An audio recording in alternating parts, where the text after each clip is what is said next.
নির্বাচনে মমতা ব্যানার্জির স্নেহধন্যা সর্বজন পূজনীয় আমাদের যে রত্না বেনা নির্বাচিত হয়েছিলেন, তিনি কি কাজকর্ম করেছিলেন শুধু হুগলি জেলায় নয়, হুগলি লোকসভার মধ্যে নয়, আমাদের এই অঞ্চলে আমাদের প্রত্যেকটি বুথের মধ্যে তার যে কর্মসূচি, তার যে উন্নয়নের কর্মধারা তিনি পৌঁছে দিয়েছিলেন।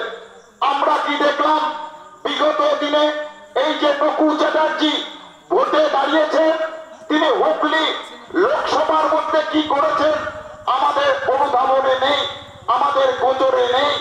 আমরা দেখেছি এই অঞ্চলের মধ্যে কোন একটা কাজ করেছে, এটা দৃষ্টি আকর্ষণ করতে চাইছি।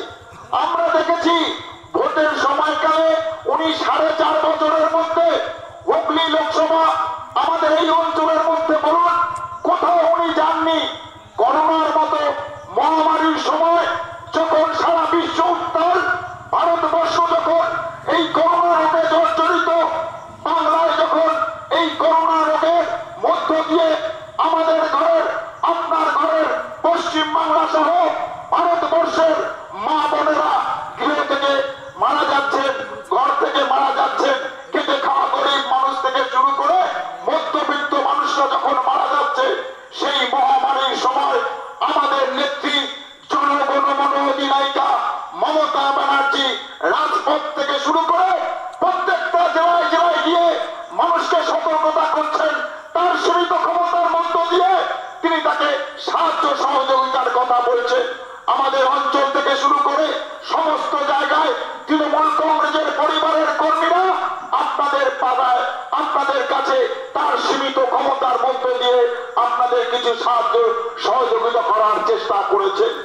বিগত দিনের যিনি এমপি ছিলেন সেই নকু চ্যাটার্জিকে দেখেছি এমপি হওয়ার মধ্য দিয়ে যখন মহামারী চলছে তখন তিনি কলকাতার মতো জায়গায় বসে আছেন এসি ঘরের মধ্যে।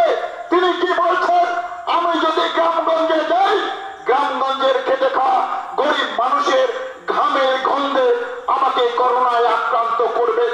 ধিক্কার জানাই সেই নকু চ্যাটার্জিকে। একথা যদি আমি মিথ্যা বলে থাকি আপনাদের সামনে, আমরা রাজনীতিটা ছেড়ে দেব।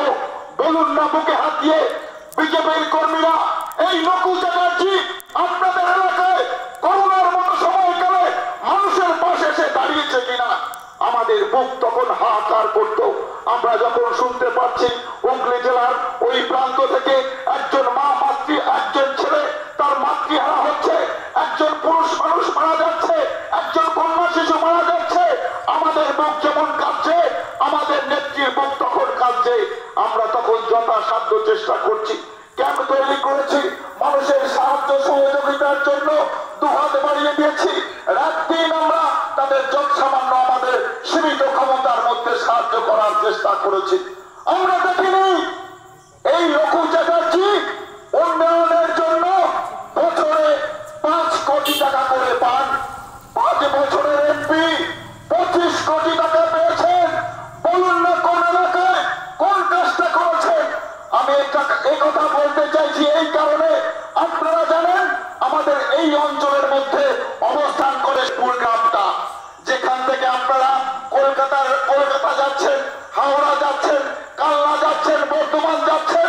বলুন তো এই রাস্তাটার বেহাল অবস্থা কি অবস্থায় ছিল? যখন রত্না দেনাথ নির্বাচিত হলেন, রত্না দেনাথ আমাদের এখানকার তৃণমূল কংগ্রেসের কর্মীরা, নেতৃত্বরা তাকে বললেন এই রাস্তার বেহাল অবস্থা, তিনি দেখলেন সরজমিনে। তারপর সেখান থেকে একটা রিক্সা যেতে পারতো না, একটা ভ্যান চালক যেতে পারতো না। এই এলাকার মানুষ যখন ওই এলাকা দিয়ে যেত, আমাদের ঘরের মা বোনরা যেত, বর্ষার সময় কাপড় তুলে তাকে পার হয়ে যেতে হতো, বৃষ্টিতে এতটাই জল জমে যেত। হৃদয় থেকে উপলব্ধি করেছিলেন রত্না দেনাথ, সেই রাস্তাটাকে পরিষ্কার পরিচ্ছন্নর মধ্য দিয়ে পিচে রাস্তা তৈরি করে দিয়েছিলেন। একটা উদাহরণ দিচ্ছি, আপনাদের এই এলাকা থেকে শুরু করে ডিএনটু অঞ্চলের মধ্যে কোটি কোটি টাকা বরাদ্দ করে মানুষের পরিষেবাকে দেওয়ার চেষ্টা করেছিলেন।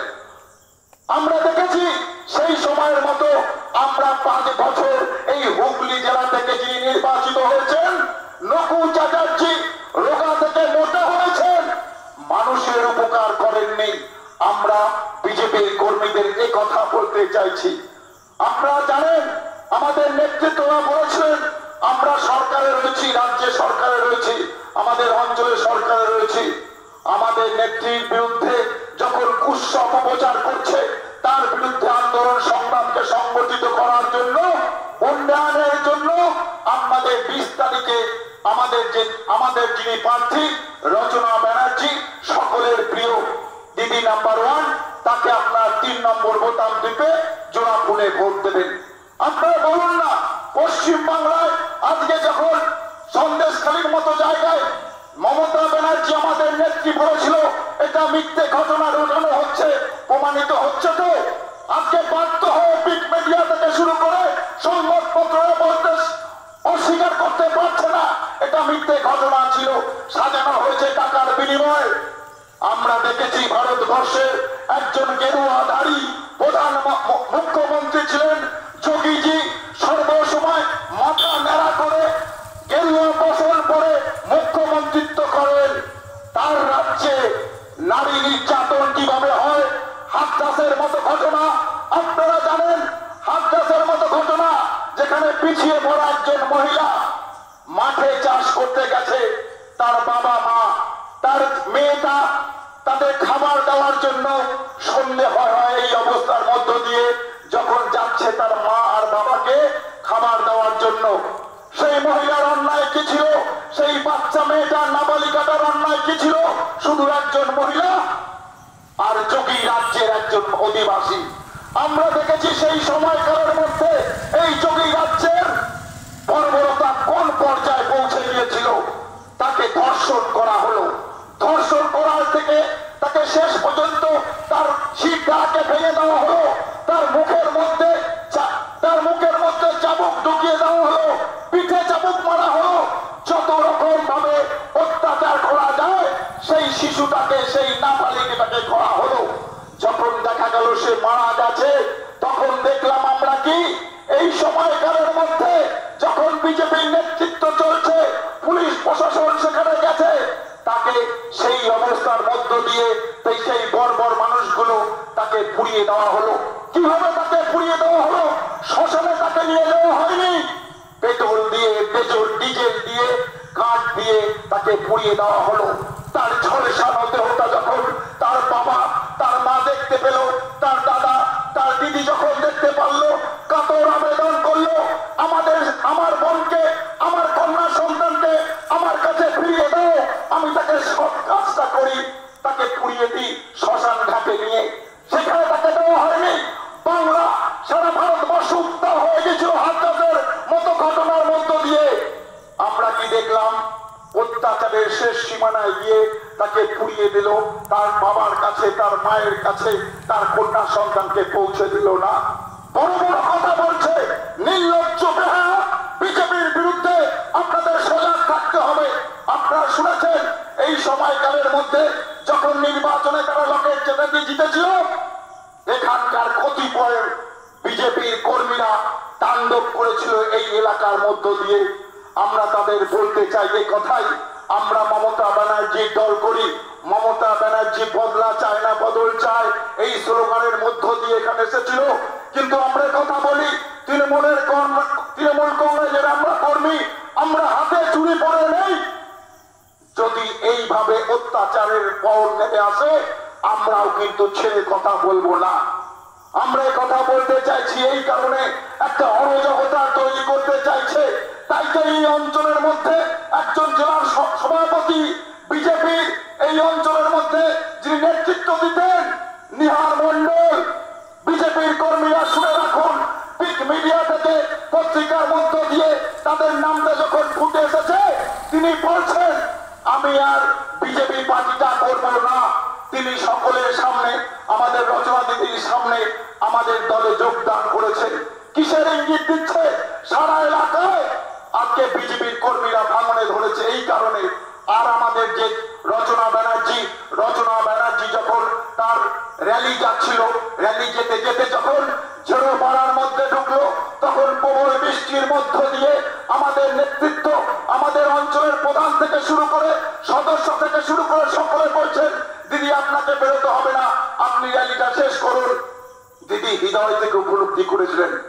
রচনা ব্যানার্জি বলেছে, হাজার হাজার মানুষ যখন আমার জন্য অপেক্ষা করছে বৃষ্টির মধ্যে, বাধ্য হয়ে আমাদের নেতৃত্ব থেকে শুরু করে দিদির কথায় আবেগে আমরা তাকে ভিজেছিলাম, তিনিও ভিজেছিলেন, তিনি তাদের সঙ্গে কথা বলেছিলেন। এই তো আমাদের প্রার্থী, এই রচনা ব্যানার্জি আমাদের আবার জয়যুক্ত হবে, এবারে জয়যুক্ত হবে, লক্ষ ভোটের উপরে জয়যুক্ত হবে। আমরা যখন পাড়ায় পাড়ায় যাচ্ছি, পাড়ায় পাড়ায় যখন আমাদের প্রচার অভিযান চলছে, আমরা আজকে একটা পাড়ায় প্রচার করছিলাম, সেখানে প্রধান সাহেবের নেতৃত্বে যখন শেরপুর গ্রামের সকাল থেকে বিকেল পর্যন্ত প্রচার চলছে, একজন বৃদ্ধ মাকে জিজ্ঞাসা করা হচ্ছে, আপনি কি বার্ধক্য ভাতা পান? তিনি বলছে, বাবা আমি বার্ধক্য ভাতা পাই। তার বৌমাকে জিজ্ঞাসা করা হচ্ছে, বৌমা আপনি কি লক্ষ্মী ভান্ডার পান? তিনি বলছেন, আমি লক্ষ্মীর ভান্ডার পাই। সঙ্গে সঙ্গে আমরা যখন বেরিয়ে আসছি, প্রধান সাহেবের হাত দুটো ধরে ঝরঝর করে কাঁদছে বৃদ্ধ মা। তিনি বলছে, বিশ্বাস করো বাবা, আমি যখন এই বৃদ্ধ ভাতা পাই, মাসের শেষে যখন 1000 টাকা পাই, আমার নাতির হাতে আমি তাকে সামান্য কোনো খাদ্য তুলে দিতে পারি, টিউশনির ফিটা তুলে দিতে পারি। তোমাদের নেত্রী, আমাদের নেত্রী, জনগণ মন অধীনে নায়িকা মমতা ব্যানার্জি হৃদয় থেকে গরিব মানুষের কথা উপলব্ধি করেছে। আমার পরিবার নয়, আমি তোমাদের হয়ে প্রচার করব যাতে দিদির স্বার্থে শক্তিশালী করা যায়। এই তো মমতা ব্যানার্জি, আমরা তার দল করি, আমরা গর্ববোধ করি। এ কথা বলার জন্য এসেছি। আমি আবারও বলবো, আগামী 20 তারিখের যে নির্বাচন, সেই নির্বাচনে আপনারা জোড়া ফুলে ভোট দেবেন, যাতে লক্ষ্মীর ভান্ডারকে সুরক্ষিত রাখা যায়, কন্যাশ্রীকে সুরক্ষিত রাখা যায়। আপনার একটা সময় ছিল যেখানে বার্ধক্য ভাতা যদি তখন পেত সিপিএম এর সময়কালে, সিপিএম এর পঞ্চায়েত সদস্য কিংবা সিপিএম এর জোনাল কমিটি, লোকাল কমিটি নেতার বাড়িতে আপনার পায়ের জুতো খুলে যেত, তাও পাওয়া যেত না, তারা তার পরিবারের মধ্যে সীমাবদ্ধ রাখত। মমতা ব্যানার্জির সরকার ক্ষমতা আসার পর আমরা দেখেছি শ্রেণী বিশেষ, জাতি ধর্ম নির্বিশেষে সকলকে, সিপিএম তৃণমূল বিজেপিকে লক্ষ্মীর ভান্ডার থেকে শুরু করে সমস্ত যে সমস্ত আমাদের আছে সেই প্রকল্পগুলোকে সাধারণ মানুষের মধ্যে বিলুবন্টন করার জন্য আমাদের সদস্য প্রধান থেকে শুরু করে সকলের সহযোগিতা করার মধ্য দিয়ে সেই প্রকল্পটা বাস্তবে রূপ দিয়েছে। বলুন না, তোমাদের সরকারের মতো প্রকল্পকে আজকে আপনার বাড়ির দোরগোড়ায় চলে আসছে। একটা সময় ছিল মানুষ এটা নিয়ে হতাশার মধ্যে ছিল। এই কথা বলার জন্যই আপনাদের কাছে এসেছি।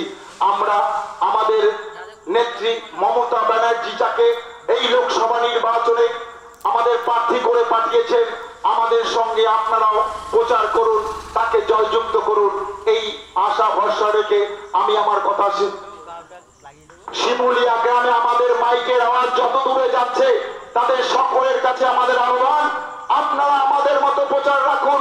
লক্ষ্মীর ভান্ডারকে সুরক্ষিত রাখতে হবে, বয়স্ক ভাতাকে সুরক্ষিত রাখতে হবে, খেটে খাওয়া গরিব মানুষের মেয়েটার যখন বিয়ে হবে যাতে রূপশ্রীটা ঠিকঠাক পায়। আমাদের সকলের আমাদের এই পরিকল্পনাগুলোকে বাস্তবে রূপ দিতে হবে। আমাদের প্রধান সাহেব যেমন আপনার এলাকায় যাচ্ছে, সকল মানুষের সঙ্গে কথাবার্তা বলছে, আমাদের পঞ্চায়েতের সদস্যরা রয়েছে, নেতৃত্বরা রয়েছে, তাদের সঙ্গে যোগাযোগ রাখুন।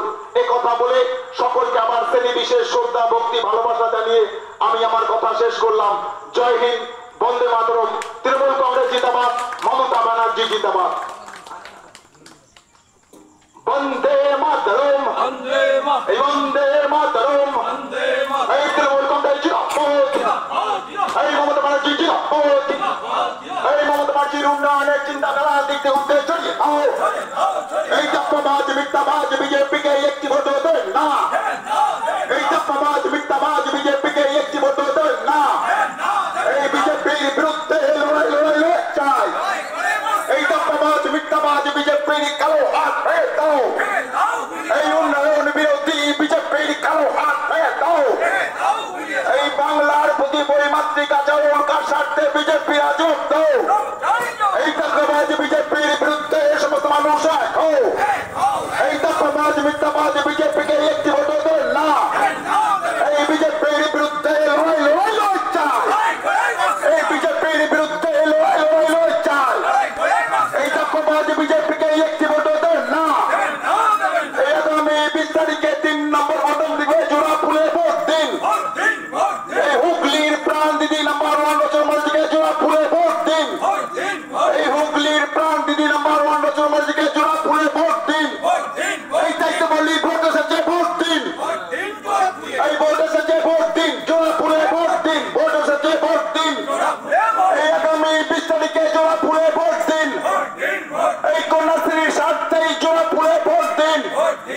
এই